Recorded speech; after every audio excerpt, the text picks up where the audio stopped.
colleagues. As you rightly heard, my name is Mohamed Abdul Sesay. I'm actually a medical doctor, and I am the coordinator for viral hepatitis in Sierra Leone. I also support the Directorate of Disease Prevention and Control at the Ministry of Health. And I want to say a very big thank you to Dr. Kenetaki for the warm introduction and for the welcome. So moving straight to my presentation, I'll be looking at the integration of hepatitis testing and treatment into primary healthcare in Sierra Leone, as the foundation has already been laid by the previous session. I'll just build on that. So this will be the content of my presentation. And then, so Sierra Leone is a small country in the west coast of Africa with a population of slightly above 8 million people. And we are bounded to the north by Guinea and to the south by Liberia, the southeast, and then to the west by the Atlantic Ocean. Sierra Leone is divided geographically into regions, districts, chiefdoms, and towns.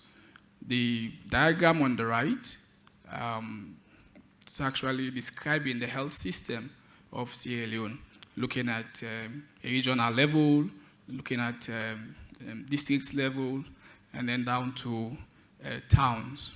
And then you also look at, you're also showing the average catchment population that each of those level of care is supporting.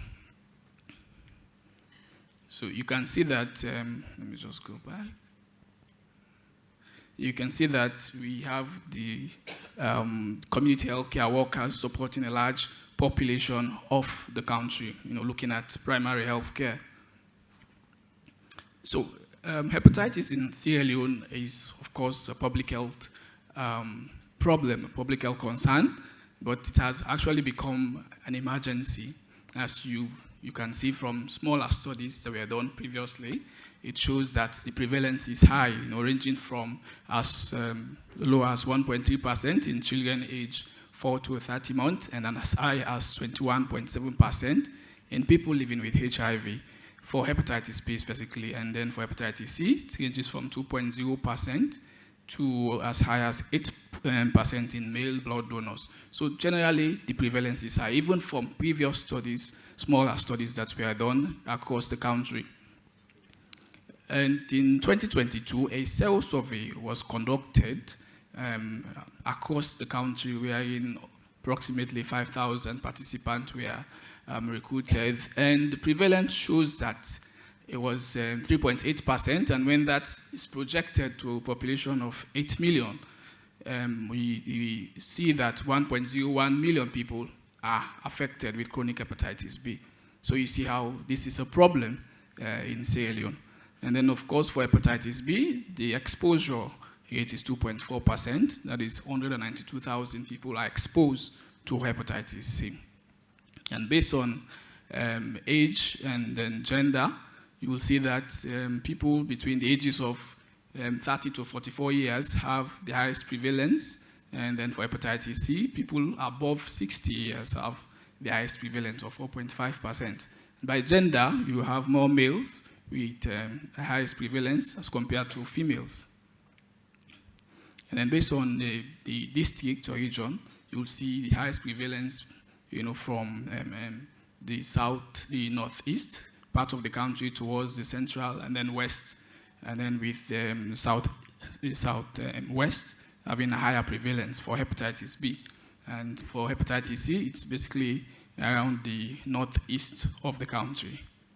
And looking at the pie chart, it's indicating that 5 districts contribute to above 50% of the burden of hepatitis B in Sierra Leone, which indicates that 1 in 8 individuals are living with the disease. So you see, it's a problem in my country. So even though the prevalence is high, it's still neglected, as in most other African countries. So this is the reason why we want to integrate into primary healthcare, looking at the improved accessibility to testing and treatment, family healthcare setting with established trust, and then of course the public health impact reduces the risk of transmission through early diagnosis, and then as well as significantly increases diagnosis rate among asymptomatic patients. These are important reasons why we need to integrate. So when we started the work, the response of viral hepatitis, before, like 3 years ago, there was no response. There was no guideline, no strategic plan, nothing. But then when we started the work of, work towards eliminating viral hepatitis, we prioritized these 4 key actions, looking at leadership and coordination, looking at prevention, as well as strengthening data systems and testing and treatment. So for prevention, we focus mainly on triple elimination of mother-to-child transmission of those 3 diseases. And then for the leadership and coordination, we try to establish a central system that will coordinate the activities of viral hepatitis from the level of the ministry and down to the district level. So in terms of leadership, before now, like I said, 2 or 3 years ago, there was nothing like a hepatitis program. There was no structure in place. But then late in 2023, we developed the strategic plan for hepatitis. And then the Ministry of Health appointed me as the coordinator for viral hepatitis. And then, of course, we developed a policy document as well as the national guideline for viral hepatitis. And then now we also have a framework to the path to triple elimination as recommended by the WHO. And all these documents are in line with the WHO guidelines. So at the Ministry of Health, the Directorate of Disease Prevention and Control is at the top. And then we have the hepatitis program. And we also have the National Task Force for Hepatitis B that was set up to support leadership and coordination, as well as providing technical guidance for the program. So basically what we've been doing in the hepatitis office is integrating, because we don't have funds. There is no direct budget line for hepatitis at the Ministry of Health. So what we did was to focus on integrating. So HIV has established structures at the Ministry of Health down to the district level and all facility levels. So we saw that as an opportunity to leverage on the structures that HIV has. So we started, with collaborating with the EMTCT component of HIV. We also collaborated with the M&E structures, and we collaborated with the Directorate of Policy and Planning to develop a set of indicators. Because initially, before 2023, there were no indicators for hepatitis in the health management information system. The only indicator that was here states that test for hepatitis. It does not even differentiate what type of hepatitis, whether it's hepatitis B or C. It just states test for hepatitis. So it was difficult to get any information from that. So what we did was to develop 34 sets of indicators, and they've been validated. They are waiting integration into the health management information system, as well as health facility registers. Now, we also have stakeholders that support the leadership and coordination structure for viral hepatitis. That includes WHO, that mostly helps with technical support, as well as partners in health. Partners in health are doing a lot in Sierra Leone. They are located in one of the districts where they are providing, mostly all services for viral hepatitis, ranging from diagnosis down to treatment for hepatitis, but they are only located in one of the districts. We also have Gavi that is supporting in terms of vaccination, and just last year we were able to collaborate with the expanded program on immunization, and then we applied for the back-dose vaccine, and unfortunately we were successful, and implementation will start by next year, hopefully. We also have series of civil society organizations that also support the hepatitis program, as well as community-based organizations. So like I mentioned earlier, currently there is no fully operational national surveillance system for viral hepatitis. However, we've developed this set of indicators to see how we can track the progress in terms of the path to elimination. Unfortunately, there are no case-based reporting or sentinel survey that are ongoing for viral hepatitis, and there is no way we can capture complications or even mortality from hepatitis. So these are all issues affecting the integration. So monitoring and evaluation system are still being developed because we are unable to capture data from the present registers as well as the health management information system. We develop a parallel tool to see how best we can capture data right from the facility level. So we've also been integrating with other programs like the EPI, the family planning program, the productive health program, as well as the HIV, mostly with HIV programs. That is where we've leveraged a lot of their structures and to implement activities around viral hepatitis. So in terms of prevention, late last year, November, we initiated the testing for all 3 diseases. Initially, it was just HIV and syphilis, the testing that was done within the country. But then we pushed the initiative to initiate triple testing for pregnant women specifically, and then for key population groups. So it was started in November last year, and the strategy was launched early this year in February. However, even though we are testing pregnant women for free, there's no cost attached to it, as well as for key population groups, we still have issues around providing services for hepatitis. So for HIV and syphilis, there is a downstream services. When you're tested positive for HIV or syphilis, you have treatment.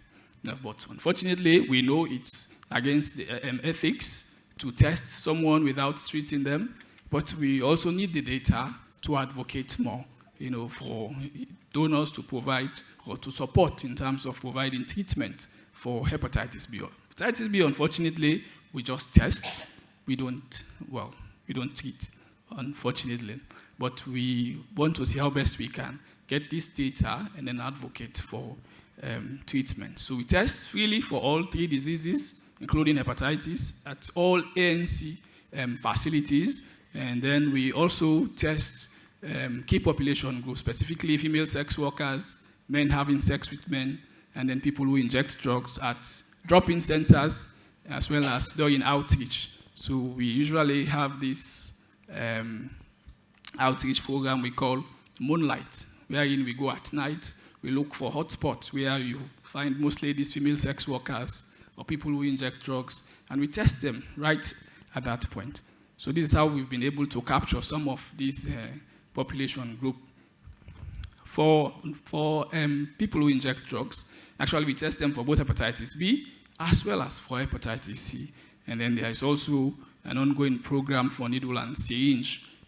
Before now, we used to give like 30 needles and syringe, but now the number has gone up to 35 per year for a person who injects drug. So also, as I mentioned earlier, we started the vaccination of children at 6, 10, and 14 weeks in 2007. But looking at the first dose coverage at 6 weeks is 94%. However, the full 3 doses coverage is 78%, which is well below the average or the target for WHO, which is 95%. So we are still lagging behind in terms of preventing mother-to-child transmission.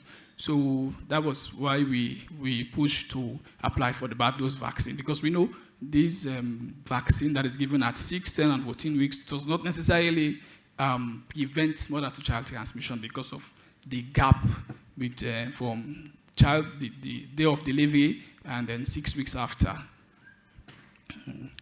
We also, for adult vaccines, actually they are available, however, they are not free. They are costly. The complete dose of the vaccine, 3 doses of the vaccine, cost around $124, and most of the people cannot afford that. So you see, we test, and then they are unable to, for those that are even negative, they are unable to purchase the vaccine. But on a positive note, we also provide free testing for blood donors. Well, the same problem, we provide the testing, but we don't have established systems to link them to care. That is where the gap is. So there are infection prevention control practices in the health facilities. We give PrEP for healthcare workers that get injured through needle stick injuries. We give them PrEP. And then, of course, we also have the needle and syringe programs. So mostly we're focusing more on prevention since we don't have medication to treat for those that are positive. So the diagnostic capacity, we have IDTs that are available for testing for hepatitis B nationwide. However, they are mostly within the central part of the country, the city. They are not distributed to other parts of the country. They are mostly centralized. So we are working to see how we can decentralize testing, especially free testing for hepatitis B. And confirmatory testing, such as the HPV DNA and RCV DNA, are generally not available in public facilities. They are mostly in these private labs, and they are quite expensive. And cost of testing and lack of demands are also major issues. You see, most people in the rural areas suffer the most because of access. So these are the progress made in terms of treatment. So we have an established national guideline for the diagnosis, prevention, and management of viral hepatitis. And we've developed guidelines, SOPs, and we also leverage on training. So whenever there is training, the hepatitis program is conducting a training, we tend to incorporate a module of hepatitis to the focals that are providing services for HIV to see how best we can skill them up to be able to treat or diagnose and treat as well as prevent these cases, these diseases at the primary care level. So this is how we've been doing to see how best we can capacitate healthcare workers, mostly community health workers, not necessarily doctors, because the ratio of doctors to the population is 1:100,000. So you can see, and mostly they are within the city. They tend not to go to the provinces. So that is why we started training community healthcare workers who are working at those district facilities, those smaller PHUs, peripheral health units, to be able to diagnose and then, of course, treat hepatitis. And so the treatment services are, like I said, concentrated within few referral hospitals. They are not widely distributed within the country. So mostly when you want to purchase treatment, you have to come all the way to Freetown, except for, PIH that is giving services free of charge in one of the districts. So if you are treating a patient, or if the patient goes to a private facilities to get treatment, the cost for one patient per year, if you are giving that patient tenofovir, including every other investigation, it's a total of $198 per patient in a year. And then if you're using entecavir, the cost is $695 per patient per year. So you see the cost is high, and most people cannot afford to pay for this. So the challenges in terms of coordination are mostly around linkage to care and treatment. As you can see, for program coordination, there's no budget line, there's lack of funding, so we are mostly focusing on integrating, with other programs to implement services. And health information system, no national patient registry for hepatitis, there is weak surveillance, of course, and no data on treatment. These are all areas that we have gaps. So these are some of the successes. And most of the successes you are seeing there are as a result of integration, just basically integration. We don't have resources, but we cannot just sit and do nothing. So what we did was to, collaborate with other programs at the ministry that are well-funded. Programs like the HIV, like EPI, and then, of course, the Directorate of Policy and Planning, to see how we can at least start, to implement activities around hepatitis. So you see there is now evidence-based prevalence established. We have a national representative data for hepatitis. There is the triple elimination strategy program that is ongoing. And then, of course, we have a policy and governance structure for viral hepatitis. So this is all we have all achieved. We've only been able to achieve this within these 3 years of programming. So this is one of the successful models in Sierra Leone, which I mentioned earlier, that is Partners in Health. They are doing a lot in terms of providing services, treatment for people that are infected with hepatitis B. And all these services are free of charge. And the diagram on the right is just indicating the cost, for treating one patient per year. And this excludes consultation fee and the likes. So over the period of 6 years or 7 years, they've been able to, treat. In 2019, they treated 419 patients.